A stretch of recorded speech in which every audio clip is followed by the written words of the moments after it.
Some say fear is just in your head, but these 3 real stories prove otherwise. From eerie motels to unexplainable intrusions, these encounters will chill you to the bone. Whatever you do, trust your instincts before it's too late. Story number 1. It was the cold autumn of 2017 when my cousin Nadine and I, both teens at the time, found ourselves staying at a towering hotel in the heart of Milwaukee. Our aunt had invited us to spend fall break with her, but since her apartment was cramped and undergoing renovations, she booked us a suite instead.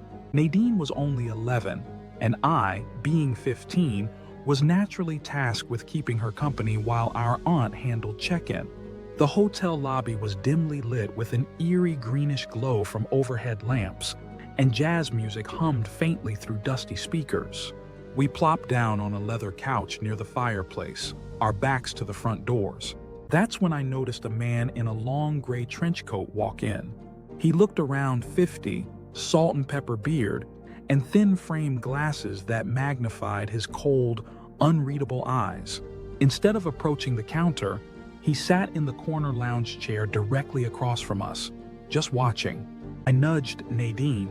He didn't check in. She frowned and whispered, "He's staring." Something about his presence made the air around us feel 10 degrees colder. Moments later, our aunt waved us over with keycards in hand. As we passed the man, I tried not to make eye contact, but I felt his eyes follow every step we took.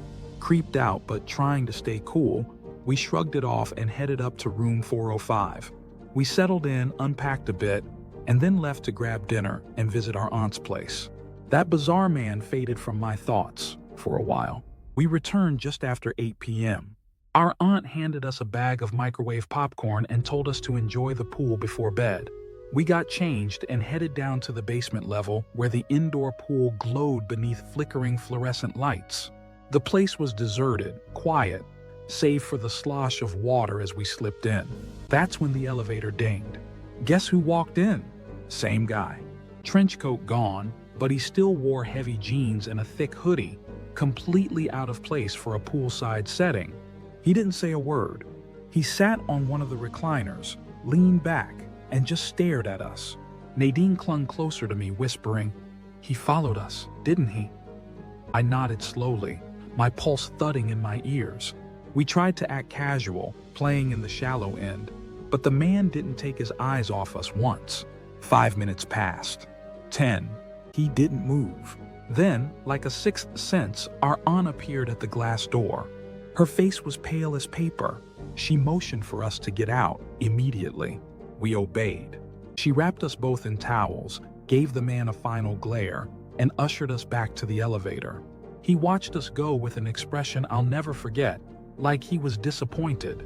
Back in the room, we double-checked the locks and tried to calm down with the popcorn and a Halloween movie. But the unease lingered, like static in the air. I could tell our aunt was trying to stay composed, but her fingers trembled every time she checked her phone. Nadine sat close to me, whispering that she felt like we were being watched. I kept brushing it off. Halfway through the movie, our aunt stepped into the shower. The sound of running water echoed through the suite. I turned the TV volume down slightly, and that's when someone knocked on the door. "Housekeeping," a male voice said. I froze. It was 10:30 p.m. We hadn't called for anything. We didn't need towels or extra pillows. I hesitated, peeked through the peephole, and every drop of blood in my body turned to ice. It was him, the same man. The trench coat was back. His face twisted into a grotesque smile as he waved casually at the peephole, as if we were old friends. I didn't move. I didn't breathe. But then he spoke. "How was your swim?" I stumbled backward, knocking over a lamp. The clatter must have alerted our aunt. The shower shut off. Seconds later, she burst out in a towel, hair dripping. She saw my face, saw the open hotel latch, and sprinted to the door. She slammed it shut with all her strength and locked the deadbolt. Then she grabbed the phone and called the front desk. "There's a man pretending to be housekeeping outside room 405. You need to send security, now." Nadine was crying softly, and I stood like a statue, staring at the door. We could still hear the man's footsteps pacing outside, slow and deliberate. After a few agonizing minutes, the footsteps stopped. A knock came again, but this time it was a firm 3 taps. "Hotel security," a deeper voice called. Our aunt checked the peephole cautiously. It was indeed security. 2 officers escorted us out of room 405 and brought us downstairs to the front desk. The man was gone. No one had seen him leave. He hadn't checked in. His description didn't match any registered guest. We were given a new room on a higher floor and extra security detail for the night. But sleep? That didn't happen.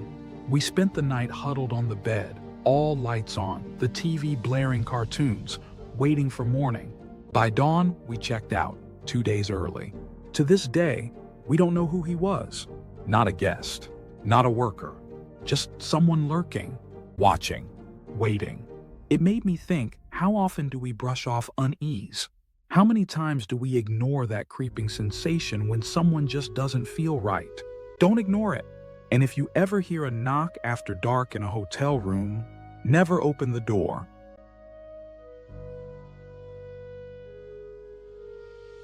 Story number 2. Have you ever had that strange, unshakable feeling that someone, or something, is watching you in a hotel room? Like the walls have eyes or the shadows in the corners are just a little too deep. Maybe you chalk it up to a tired mind or a late-night horror flick.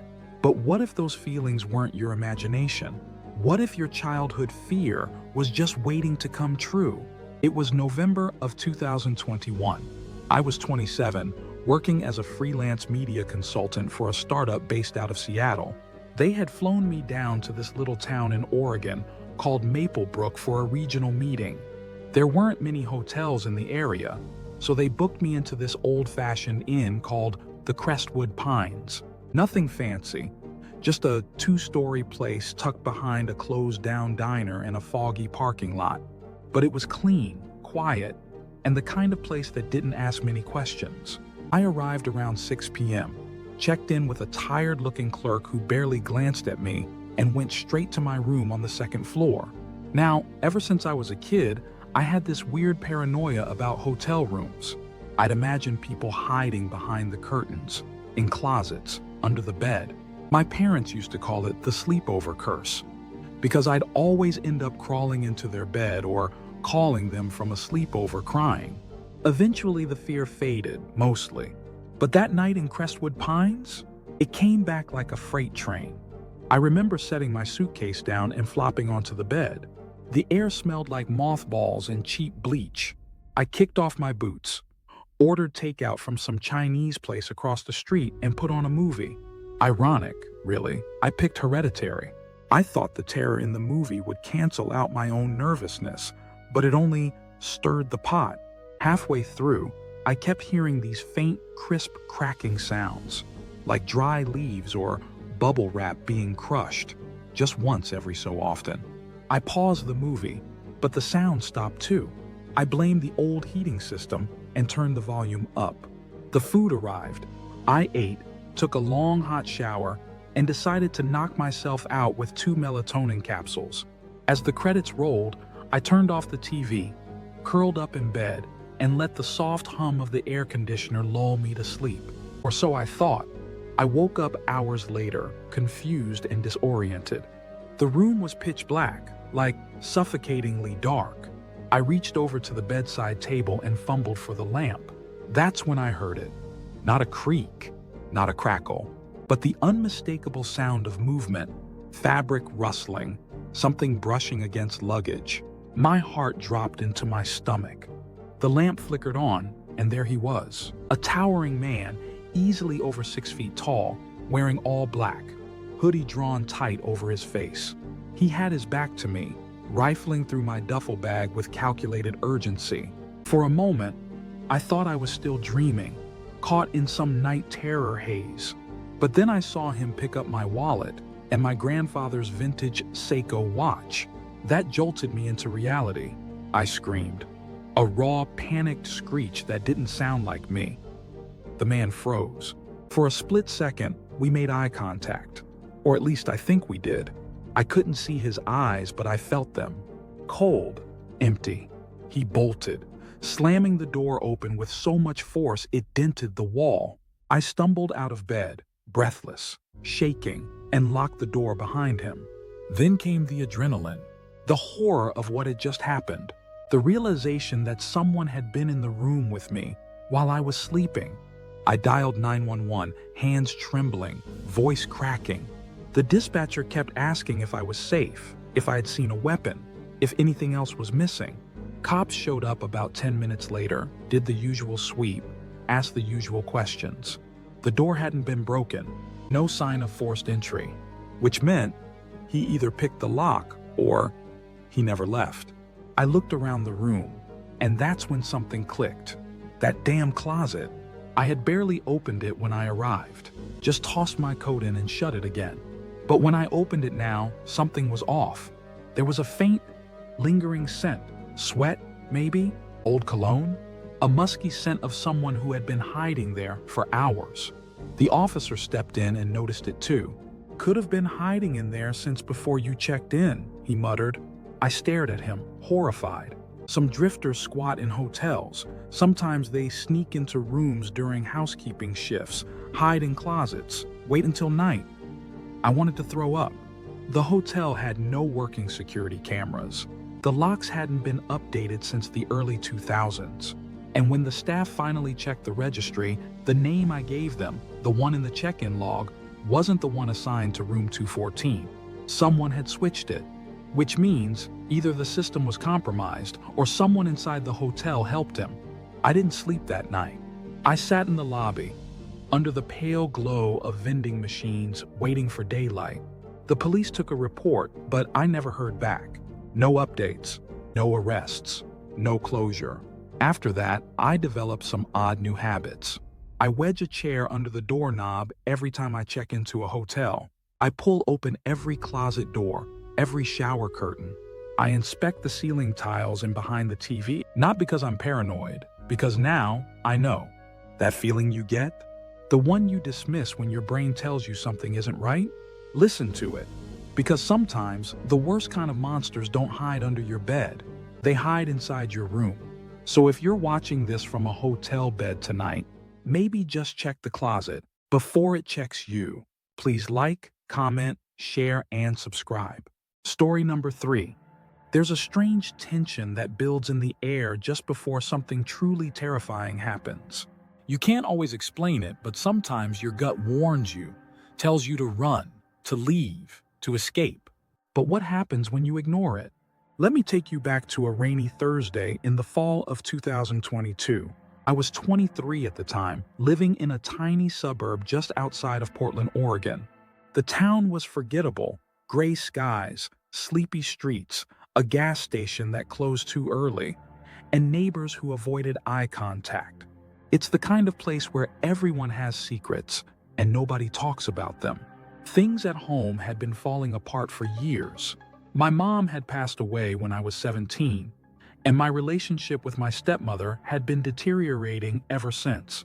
She was bitter, controlling, and always quick to explode. Arguments had become routine, ugly, venomous shouting matches that left me exhausted and on edge. That night, after another fight that ended with a smashed plate and her threatening to call the cops on me for disrespect, I threw a few clothes into a backpack and stormed out. It was 5:18 p.m., and the sky had already turned a murky shade of charcoal. I didn't feel like burdening any friends with my drama, so I checked into a low-budget motel called the Hollow Pines Inn, just off the highway, surrounded by tall, drooping pine trees. It looked like the kind of place people went to disappear, but it was cheap, and I was tired. The parking lot was nearly empty. Just one other car, parked crooked near the office. The clerk was a gaunt man with deep eye sockets and yellowing teeth. He didn't speak much, just slid a key card across the desk and mumbled, "Room 217, upstairs. Keep it quiet." The lobby smelled like mildew and cheap air freshener. I should have turned around right then. My instincts screamed it, but I ignored them. Room 217 was in the middle of a long, dim hallway. The kind where lights flicker just enough to make you uneasy. My room had a faded green carpet, floral wallpaper peeling at the edges, and one of those old boxy TVs bolted to the dresser. The bathroom door creaked like it hadn't been opened in years. I took a lukewarm shower, trying to shake the argument off me. Afterward, I sat by the window, watching rain tap against the glass as a low fog rolled over the highway. The place was dead silent. Not a single door opened. No one walked the halls. It was like I'd checked into a ghost town. Around 7 p.m., I heard a light knock at the door. It was so faint I thought I imagined it at first. I waited for a voice, maybe housekeeping or the front desk. But nothing. Just another knock, this time a little louder. I checked the peephole. No one. Just the empty hallway, lit with that sickly, yellow glow. I said, "I'm good, thanks," loud enough for whoever it was to hear. A pause followed. Then, the unmistakable sound of a keycard being slid into the door lock. Beep. The knob turned slowly.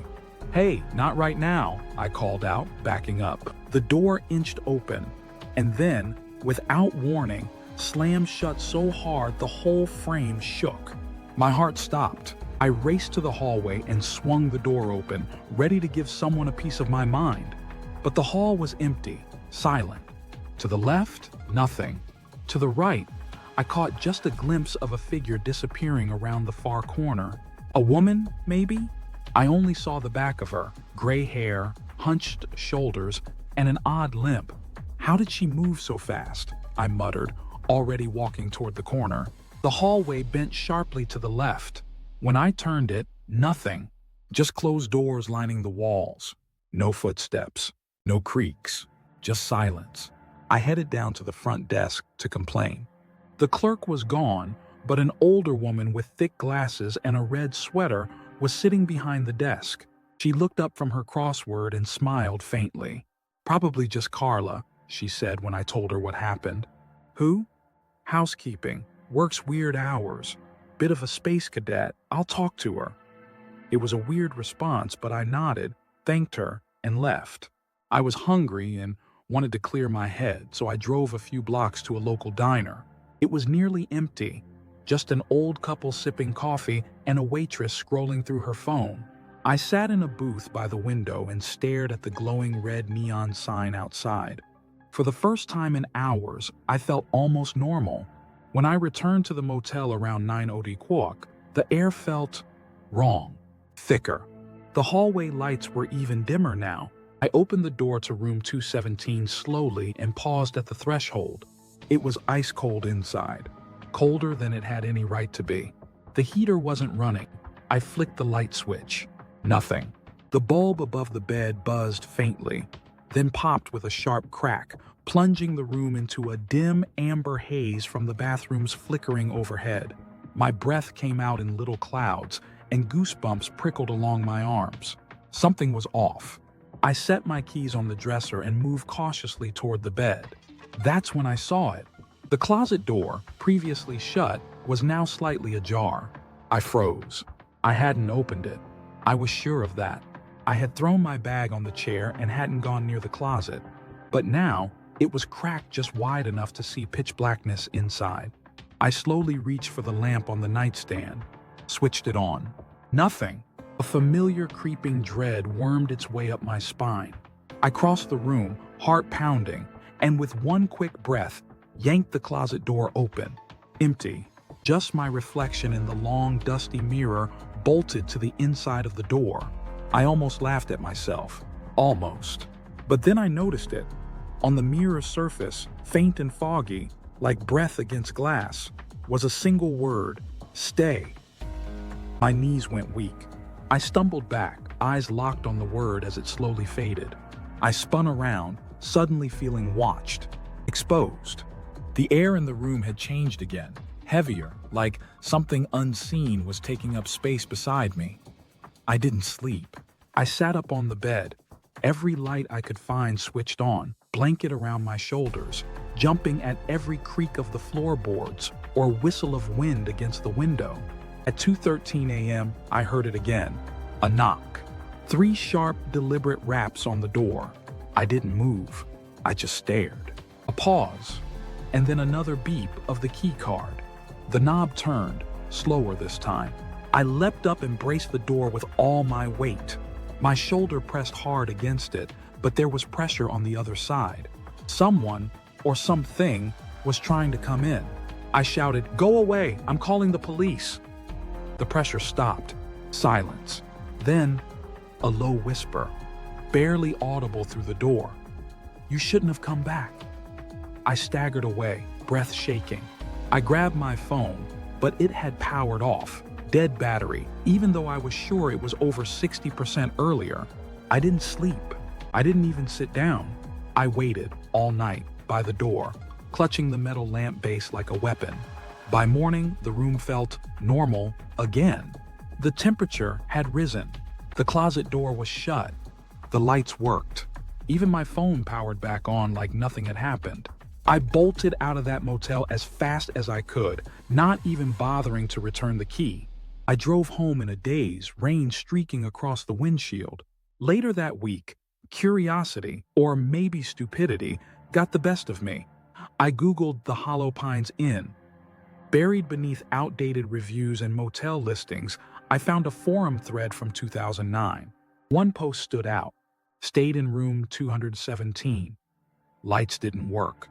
Closet door kept opening. Woke up to someone standing at the foot of my bed. Gray hair, limp. Whispered something about staying forever, never going back. The account had no replies. The user hadn't posted again. I shut my laptop and sat there, heart pounding. I don't know what I encountered that night. I don't know who or what tried to come into that room. But every time I see rain against a motel window or hear the beep of a keycard lock, my stomach twists. Sometimes your gut tries to warn you. Next time, listen. Terror doesn't always wear a mask. Sometimes it's quiet, slow, and watching. If these stories disturbed you, you're not alone. Please like, comment, share, and subscribe for more true horror. And remember, the next nightmare might be your own.